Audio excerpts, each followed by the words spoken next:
nagpapaano sigurista.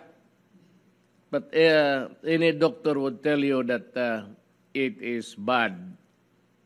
Bad as bad. Biro mo, i-inject mo yung maraming nako. They are viruses na pinapasok sa katawan mo. Baskin ba sabihin mo na yung iba patay.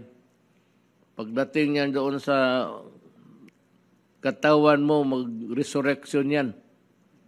So you have a problem again. Yung pangalawa pa, check out the vaccinations that are being done daily. At baka magsali ka na doon sa second shot mo para kumpleto na.